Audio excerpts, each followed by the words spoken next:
주님의 이름으로 사랑하고 축복합니다. 좋은 교회 노현수 목사입니다. 오늘은 출애굽기 여행 17편입니다. 출애굽기 14장의 말씀으로 나눕니다. 하나님께서 애굽에서 완벽한 승리를 이루셨지요. 애굽의 모든 신들을 다 무너뜨리시고 모든 장자를 죽임으로 인해서 애굽을 완전히 초토화시키셨습니다. 그래서 애굽은 이스라엘 백성들을 내보내고 난 후에도 그들을 죽여갈 의지가 전혀 없었습니다. 그런데 갑자기 이게 웬 은혜일까요? 이스라엘 백성들이 출애굽을 하고 난 후에 광야에 갇힌 바 되었다는 거예요. 그리고 마침 하나님께서 이 바로의 마음을 다시금 완악하게 하셨습니다. 그러자 바로가 추격의 의지를 불태우기 시작합니다. 그리고 직접 병거를 몰고 쫓아갑니다. 출애굽기 14장 7절에 보면 산발된 병거 600대와 애굽의 모든 병거를 동원하니 지휘관들이 다 거느렸더라 라고 말씀합니다. 여러분, 정말 애굽에게 이스라엘 백성들을 다시 잡아들일 수 있는 마지막 기회가 찾아온 것일까요? 그리고 하나님께서는 이스라엘 백성들을 좋은 길 놔두고 왜 굳이 홍해 앞으로 인도해 가신 것일까요? 이미 애굽은 열재앙을 통해서 충분한 피해를 보았습니다. 그런데 하나님께서 굳이 이렇게까지 하시는 이유가 무엇이냐는 거예요. 여기에는 분명한 하나님의 의도가 담겨 있다는 것입니다. 첫 번째 이유는 하나님께 영광을 돌리기 위함이라는 거예요. 출애굽기 14장 4절과 8절을 보면 영광을 얻을 때에야 라고 말씀을 합니다. 여러분, 우리 하나님은 우리를 통해서 영광 받기를 원하시는 분이십니다. 물론 우리를 사랑하셔서 우리를 인도해 가시기도 하시지만 우리를 통해서 더 많은 영광을 받기 위해서 일을 행하시는 것입니다. 그래서 우리는 우리의 삶의 모든 것을 통해서 하나님께 영광을 돌리기 위해 힘써야 하는 것입니다. 웨스터민스터 소요리 문답 제1문에 보면 가장 먼저 사람의 주된 목적을 말씀하지요. 그 대답이 무엇입니까? 사람의 주된 목적은 영원토록 하나님을 영화롭게 하고 즐거워하는 것입니다. 여러분, 오늘 우리가 존재하는 목적이 하나님의 영광을 위한 것이라는 사실을 우리가 꼭 기억할 필요가 있습니다. 이사야 43장 21절을 보면 이 백성은 내가 나를 위하여 지었나니 나를 찬송하게 하려 함이니라 라고 말씀합니다. 우리는 하나님의 영광을 위해서 살아야 합니다. 그런데 우리가 하나님의 영광을 위하지 못한다면 어떻게 될까요? 하나님께서 스스로 자기의 영광을 위해서 일을 행하시는 것입니다. 오늘 본문이 그런 맥락인 거예요. 사실 예수님께서도 스스로 십자가를 지셨고 결국 부활을 통해서 스스로 자기의 영광 속으로 들어가셨습니다. 누가복음 24장 26절을 보면 그리스도가 이런 고난을 받고 자기의 영광에 들어가야 할 것이 아니냐라고 말씀합니다. 오늘 우리의 삶도 마찬가지지요. 여러분, 우리가 구원받을 만해서 구원받습니까?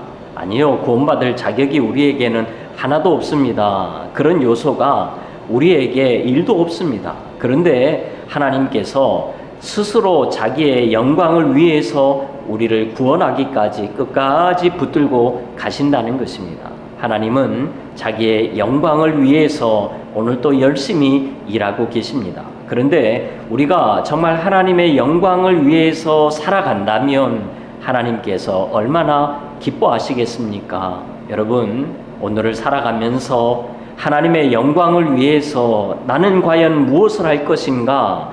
이것을 고민하고 살아가는 우리 모두가 다 될 수 있기를 간절히 소망합니다.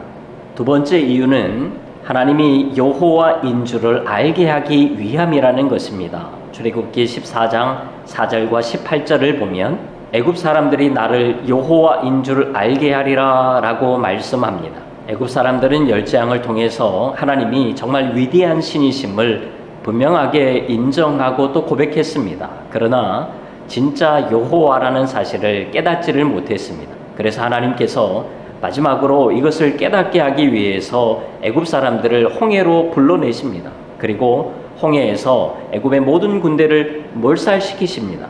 그때에 애굽 사람들이 고백을 하게 되지요. 출애굽기 14장 25절을 보면 이스라엘 앞에서 우리가 도망하자 여호와가 그들을 위하여 싸워 애굽 사람들을 치는도다 라고 고백합니다. 애굽 사람들이 참 빨리도 깨달았지요. 그러나 이미 너무 늦어버렸습니다. 결국 이 사건을 통해서 당시 근동 지방의 모든 나라와 민족들은 여호와가 참 하나님이심을 깨닫게 됩니다. 오랜 세월이 지난 후에도 하나님이 여호와라는 사실을 그들이 고백할 정도로 머리에 각인이 되어 버렸습니다. 그래서 이후로 애굽은 더 이상 이스라엘 백성들을 추격하지 않았고 주변 국가들도 이스라엘 백성들을 함부로 건들지를 못했습니다. 하나님께서 큰 그림을 가지고 이런 일을 행하셨던 거지요. 그런데 이뿐만이 아니지요. 세 번째 이유가 있습니다. 하나님을 경외하고 믿게 하기 위함이라는 거예요. 애굽 사람들이 아니라 하나님의 백성들로 하여금 말이지요. 물론 이스라엘 백성들은 열재앙을 통해서 하나님의 위대하심과 전능하심을 분명히 보았고 알고 있었습니다. 그러나 아직까지는 하나님을 경외하는 마음과 하나님을 믿는 마음이 부족했던 거예요. 그래서 하나님께서는 강력한 시청각 자료 하나를 준비하십니다. 그것이 바로 홍해 사건입니다. 여러분, 홍해 사건은 물의 흐름이 끊어져서 물이 마른 후에 홍해를 걷는 것이 아닙니다. 성경을 보면 물이 좌우에 벽이 되었다라고 분명하게 말씀을 하고 있습니다. 정말 어마어마한 광경을 이스라엘 백성들이 눈앞에서 목격을 하고 있는 거예요. 출애굽기 14장 31절을 보면 이스라엘이 여호와께서 애굽 사람들에게 행하신 그 큰 능력을 보았으므로 백성이 여호와를 경외하며 여호와와 그의 종 모세를 믿었더라 라고 말씀합니다. 여러분, 하나님께서 이스라엘 백성들을 홍해로 인도하신 데에는 분명한 이유가 다 있었습니다. 이스라엘 백성들은 홍해가 가로막고 있고 애굽의 군대가 추격해 올 때에 하나님과 모세를 향해서 원망했습니다. 우리가 애굽에서 잘 살고 있는데 왜 우리를 불러내어서 광야에서 죽게 하느냐는 거예요. 원망의 입술이었습니다. 그런데 그들이 홍해를 걸으면서 그들은 하나님을 찬양하고 하나님께 영광을 돌렸습니다. 그들의 입술이 바뀌어 버린 거예요. 뿐만 아니라 그들은 홍해 사건을 통해서 하나님의 구원과 멸망을 분명히 보았습니다. 여호와가 참 하나님이심을 깨닫게 되었습니다. 주변의 모든 나라와 민족들도 동일하게 깨닫게 되었습니다. 더 나아가서 이스라엘 백성들은 하나님을 경외하며 온전히 믿게 되었습니다. 이런 은혜를 주시려고 하나님께서는 이스라엘 백성들을 홍해 앞으로 인도해 가셨던 것입니다.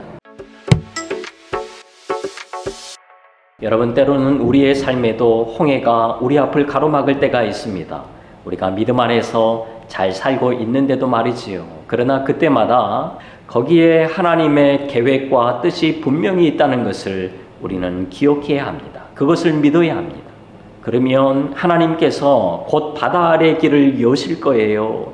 그리고 우리로 하여금 분명히 구원의 길을 걷게 하실 것입니다. 더 나아가서 우리로 하여금 믿음의 길에서 더욱 뛰어다니게 만들어 주실 줄로 믿습니다. 여러분, 홍해는 우리 앞을 가로막는 걸림돌이 아니에요. 하나님의 능력을 경험할 수 있는 디딤돌인 거예요. 어떠한 홍해가 우리 앞을 가로막는다 할지라도 오늘 믿음으로 전진해 나아가는 우리 모두가 다 될 수 있기를 간절히 소망합니다. 하나님께서 곧 바다 아래 길을 열어주실 것입니다. 만약에 바다 아래 길이 없다면 우리로 하여금 물 위로 걷게 만들어 주실 줄로 믿습니다. 주님과 동행하십시오. 감사합니다.